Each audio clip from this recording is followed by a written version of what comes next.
It's great to be in the SEC. Welcome back to the SEC Recap Podcast. I am your host, Ben Warren. It's been a little over a week since the last one, and that is my fault. Had this episode ready, prepped to go middle of last week, but then just had a bunch of IRL stuff land in my lap.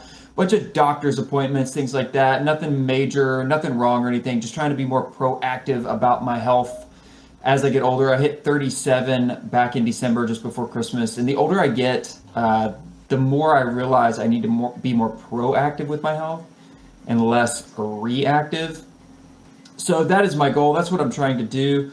Really quickly, thanks again for being here. I promise it won't be this long in between this episode and the next one. This one is a two-parter. Today we are looking at transfer portal rankings for the 2023 transfer class. Those just wrapped up about a week ago, culminating in signing day, which wasn't as big of a splash. I mean, there were some big moves, but signing day just isn't what it used to be as far as the pomp and circumstance around it.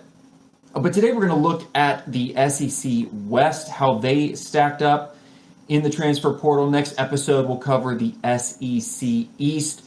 Give me a follow on Twitter at SEC Recap. And if you haven't checked out my previous two videos, there was also a two-parter split into SEC East and SEC West. I did previews for how I think each team is going to finish wins and loss wise next season. The SEC East episode got a ton of love, but not a lot of love on the SEC West episode, the most recent one. So if you haven't checked those out, please do that. Hit the thumbs up, like, subscribe. And before we get into the meat and potatoes of today's episode, I did see that Nick Saban has hired an OC and a DC to join him in Tuscaloosa. Not going to focus on that today. I will save more of that for a future episode. Got a ton of time to talk about all of that. But for his DC, a familiar name, guy who's been, well, all over the place. But he's definitely been in Tuscaloosa. He'll be a familiar face there again. Kevin Steele. I think a lot of people were thinking that Jeremy Pruitt might be back at Alabama. Had a lot of success there as the DC, but Kevin Steele has had success in a lot of places as DC. He's been with Nick Saban before 2007 and 2013, I believe. So he'll be bringing his talents back to the Crimson Tide. And a good hire there, I think. Even if it's not long term, I think that is a good interim, get you to maybe the next longer term hire if Kevin Steele still has aspirations about being a head coach in the near future. And on the offensive side of the ball, not as big of a splash as I think, well, at least not as big of a splash as I was expecting. I don't think it's as big of a splash as a lot of fans were expecting either, but Tommy Rees coming over from Notre Dame. Notre Dame was not this powerhouse juggernaut offense that you're kind of, they weren't bad. They were kind of like above average, better than average, but it's not a name that I think a lot of people were really eyeing, especially when, Cliff Kingsbury and Jeff Lebby and those kinds of names were being tossed around. And when you had the likes of Bill O'Brien and Steve Sarkisian, these sort of high-profile coach and recovery names that kind of come through Nick Saban's coach rehabilitation program there at Alabama, Tommy Rees was just a little different. Again, I don't think it's a bad hire. I have not dug into all of the details around it, so I'll be doing that here over the next couple weeks and be coming back to you with my thoughts on that. But just an interesting hire, a kind of different name than we're used to seeing at Alabama. Again, I don't think that's necessarily a bad thing. If you're a fan, might not be what you were hoping for, but I think we just have to let it play out. Let's see what happens in spring, see what happens in fall camp, see how those offensive pieces start to come together under Tommy Rees. Okay, enough of that, guys. That's really all the news I have for you today. Let's get into what today's episode is all about. I think I just Muted my video there by mistake. Technical difficulties. I'll get together here, guys. Okay. So what I did was I took 3 transfer portal rankings. These are coming from 247 Sports, On3 Sports, and Athlon Sports. So if you're here with me on YouTube, you're looking right at it now. If you're listening in audio form, maybe not the best, most engaging episode to listen to, but you can always go to Spotify. I upload my podcast in video form there on Spotify if you just don't want to mess with YouTube. I totally get it. So I took the 247, the On3, and the Athlon Sports rankings, and I aggregated them to come up with the consensus. Now you'll see a good bit of spread here. For example, LSU was first in Athlon's rankings as well as 247's rankings, but On3 had LSU ranked down at number 6. So you'll see some of these are a little bit more spread than others. Some of them are very consistent, especially as we get more toward the middle and the end, or the very top. In the case of Auburn and Ole Miss. Regardless, I kind of aggregated these, and in reality, I mean, you could swap number 1 and 2. You could swap number 2 and 3. You might even make a case to swap number 1 and 3, just depending on your bias and your preference. I don't have a particular bias here, so I just took the aggregate and constructed it into what you see here. So I'll go down the full list, even though today we are just focusing on the SEC West. We're going to look at how each of these teams stacked up just compared to the rest of the SEC. These are not national rankings, guys. These are just SEC power rankings, if you will, in terms of the transfer portal. And then we're going to take a look at what I kind of think, what a lot of experts agree, who might be the most impact player, or maybe one of the most splash players. Maybe they don't make an immediate impact, but you're looking for this person to come in and start relatively soon or make a pretty big impact within the next year or two. So coming in, I'll start at the bottom. If you're listening, maybe this will give it a bit more intrigue. I'll start at the bottom of the rankings.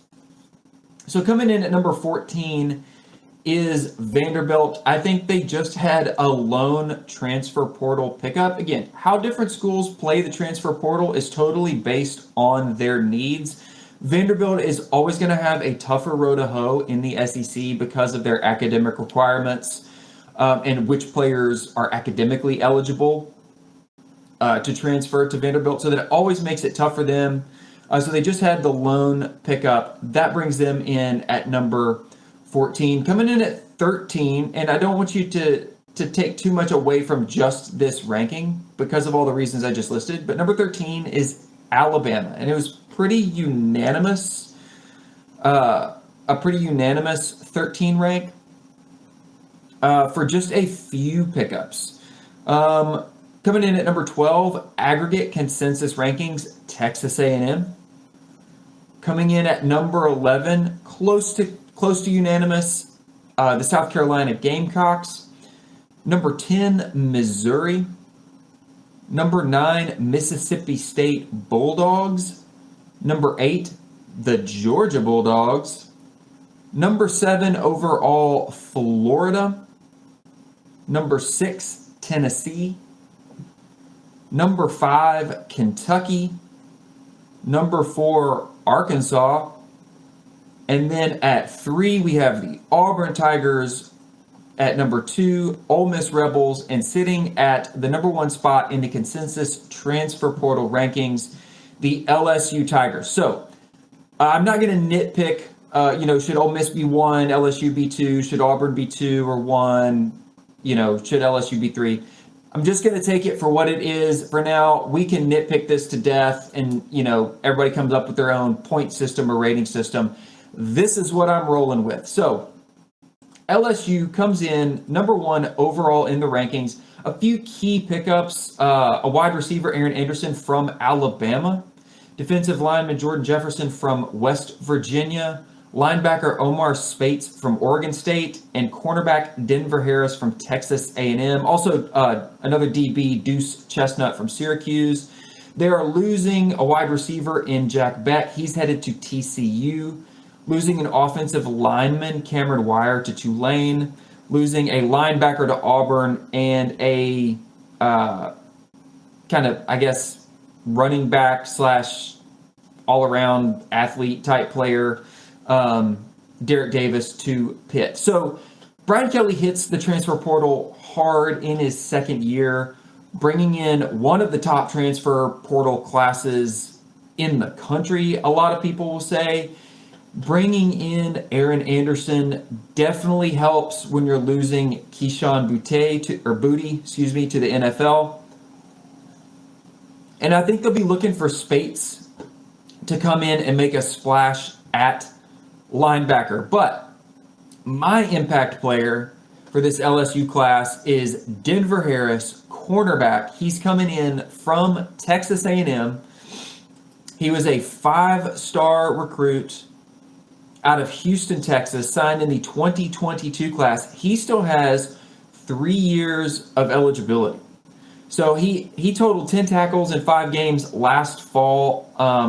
He's bringing top-tier talent in that secondary to LSU. And considering LSU just played for an SEC championship, I think Harris is going to be one of those guys that's going to be looking to help lock down that secondary, lock down that second level, and get LSU back to that SEC championship and maybe, just maybe, even competing in the college football playoff. Number 2 overall in the SEC, the Ole Miss Rebels. They're bringing in several key pieces. Notably, they have one of the most stacked QB rooms in the country, perhaps. Quarterback Walker Howard comes over from LSU. Also bringing in quarterback Spencer Sanders from Oklahoma State. Man, I don't know how they got room in that locker room for all these quarterbacks, but there you go. It's an embarrassment of riches there at quarterback. They're also bringing in a wide receiver from La Tech, wide receiver from Texas A&M, a tight end from Memphis, a linebacker in Monty Montgomery, and another DB from Georgia Tech. And it is Monty Montgomery at linebacker. I expect to be an impact player. He has 1 year of eligibility remaining. And he's coming over from Louisville, hometown of Norcross, Georgia. He was recruited into the 2019 class. Montgomery led Louisville last fall with 11 tackles for loss and 6 sacks from the linebacker position. So he is going to be helping shore up that second level defense there, and stuff in the run. A lot of things that Ole Miss sort of struggled with at times last year, struggling against some of those better rushing attacks. Montgomery is a complete player, looking for him to be a future NFL draft pick coming out of this season in his final year. So a big splash play, a big pickup there for the Ole Miss Rebels. At number 3, the Auburn Tigers. Now, they got a bunch of guys coming in. Can't name them all. They're bringing in a running back, tight end, 3 offensive linemen, 2 or 3 defensive linemen, couple linebackers. I mean, they brought in Hugh Freeze has hit the portal hard. Credit to him. He has done a great job in such a short turnaround there in the transfer portal. He's got him, I think, 3 day 1 starters. They're on the offensive line: Dylan Wade, Avery Jones, Gunnar Britton. And then in the, as far as Brian Batty, running back from USF, he'll help add to that running back room, share some carries with Jarquez Hunter. You got to have depth at defense. So they went and picked him up. Justin Rogers from Kentucky, defensive line. Lawrence Johnson from Purdue. Basically, he went out and said, I need guys that can play week 1, make the other guys compete, have some competition. Competition's always good to develop talent and to develop depth. But he went out and said, I need these guys, and I need guys who can start now. Here's who I think one of the best pickups is interior offensive lineman Avery Jones, former 4-star recruit out of Havelock, I guess that's how you say it, Havelock, North Carolina. He was recruited in the 2018 class. He's got 1 year of eligibility remaining, transferring from East Carolina. But before that, he actually committed to UNC, the Tar Heels. So ECU had a great season last year, winning season. Jones started 8 out of 9 games all the way back in 2020. And he moved to center at the start of the 2021 season and started at center in 11 of 12 of those games. And then in 2022, he played every single game at center, really excelling as a pass blocker, and played 852 snaps. So this is a guy that's going to come in and make an immediate impact in the interior offensive line, really help out the rest of that offense there with some experience and some good size, good skill set, and great playmaking ability in the pass blocking game. All right, moving on to number 4. Kind of a surprise for me to see this, but when you look at these names, doesn't really surprise you at all. Arkansas, Sam Pittman. You'd think losing an OC, losing a DC, having to make 2 new hires would kind of hurt you trying to get commitments from some of these players. Not in this case. Not in this case at all. Coming in consensus number 4 in the SEC. Get a laundry list of guys here. Not going to go through them all, but bringing in a quarterback, Jacoby Criswell from North Carolina, bringing in a couple of 2 or 3 wide receivers, an offensive lineman, 2 defensive linemen, a couple linebackers, 2 defensive backs, guys that could, find their way into a couple of different positions. But Arkansas is also losing a few players. They're losing Malik Hornsby. He's quarterback. He's transferring out to Texas State.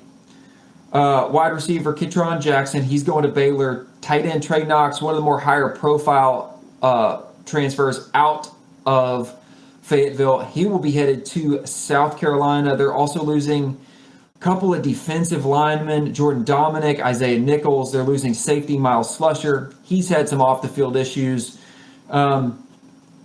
He's headed to Colorado, so he'll be there with Prime. DB Simeon Blair, he's going to Memphis, and DB Jalen Catalon, he will be headed to Texas. So picking up a lot of players, also losing a big chunk of talent. I think defense was a big issue for the Razorbacks in 2022, and they need help on the line. They need help in the secondary, at safety. So hopefully Morgan, Greer, Al Walcott, guy coming over from Baylor, they could make an immediate impact there for the Razorbacks this season. Now we've got to skip on down in the rankings here. I'm not going to go through the SEC teams, going to save that for next episode. We're going to skip all the way down to rank number 9 now. This is the Mississippi State Bulldogs.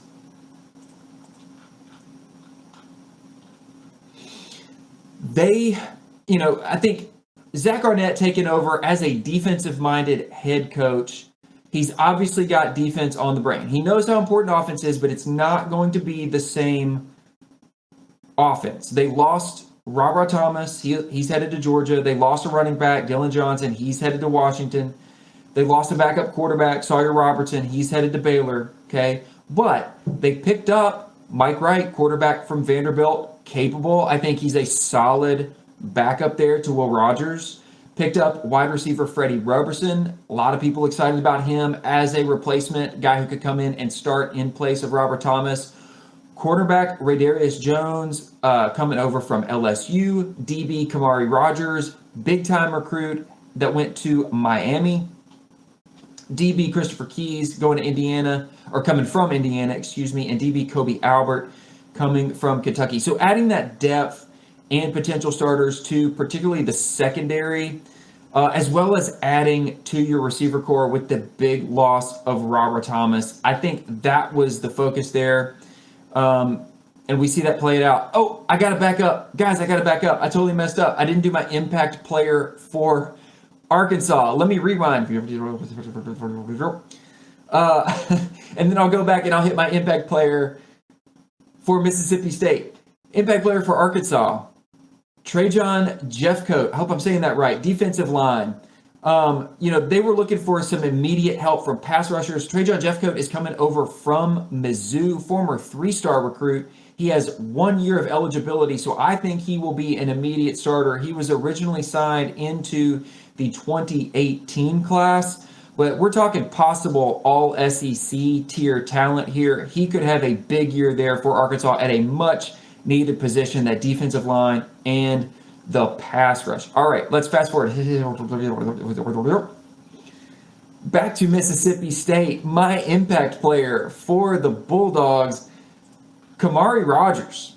Now I don't think he's really had any playing time at Miami, so he's still got 4 years of eligibility left.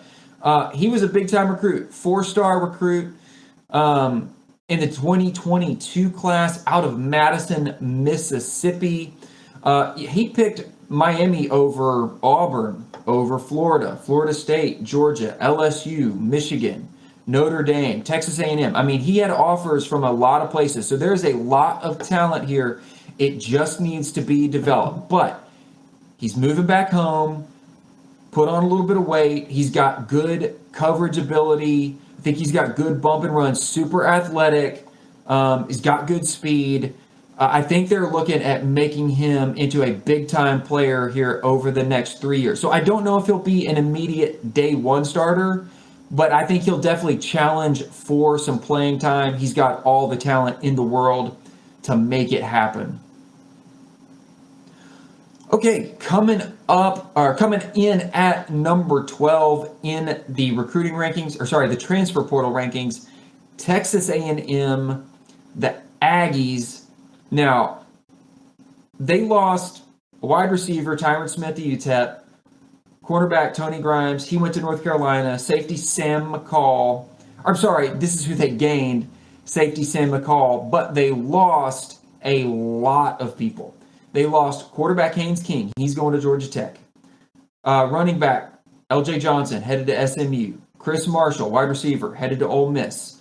Offensive line, P.J. Williams, SMU. Defensive lineman, Anthony Lucas, USC. Defensive lineman, linebacker, DB, CB. Denver Harris, right? They lost him to LSU. So their biggest needs here were on the defensive side of the ball. Like Texas A&M needs defensive backs. They need safeties. They need corners. So, it's hard not to look at what they lost in their secondary on that defensive side of the ball and think that Sam McCall isn't the best, probably biggest impact player they picked up out of the portal. He got snaps primarily at cornerback in high school. Again, not a lot of playing time here. He still got 3 years of eligibility, but he was a 4-star recruit out of Lakeland in the 2022 class. Not a ton of playing time at the Division I level, but he's got the skill set. He's not afraid to come up and play at the line of scrimmage. He can, probably do some bump and run coverage at corner in a more aggressive system. Should emerge, should being the operative word, as a key contributor. He's definitely got NFL quality traits that people are looking for, but he's just got to be developed. He's got to get the playing time. He's got to get on the field and develop those talents, but has all the capability, all the potential in the world to make that happen. Finally, coming in at number 13 in the transfer portal rankings, the Crimson Tide, Alabama.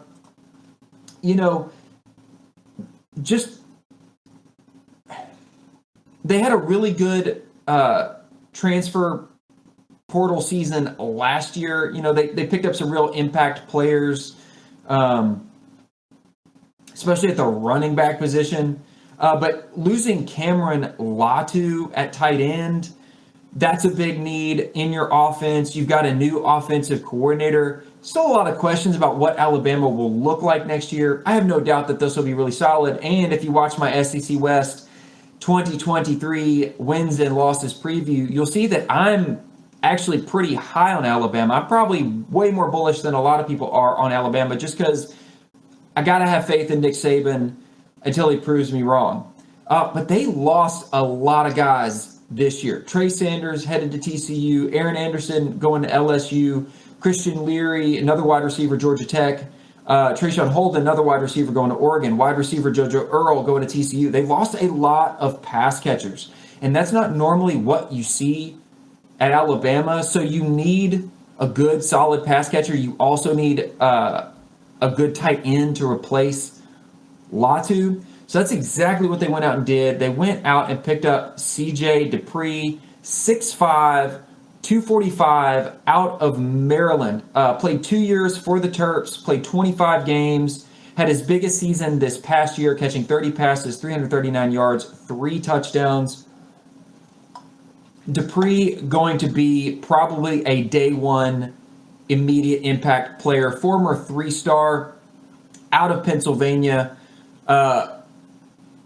signed into the 2021 class, and I don't have his eligibility here, but I can Google it real fast. Looks like he has 2 years of eligibility remaining. Let me pop that in here, update it. We'll have that ready to go. So there you have it, guys. LSU at number 1, Ole Miss number 2, Auburn number 3, Arkansas number 4, Mississippi State number 9, Texas A&M at 12, and Alabama at number 13 in my consensus transfer portal rankings.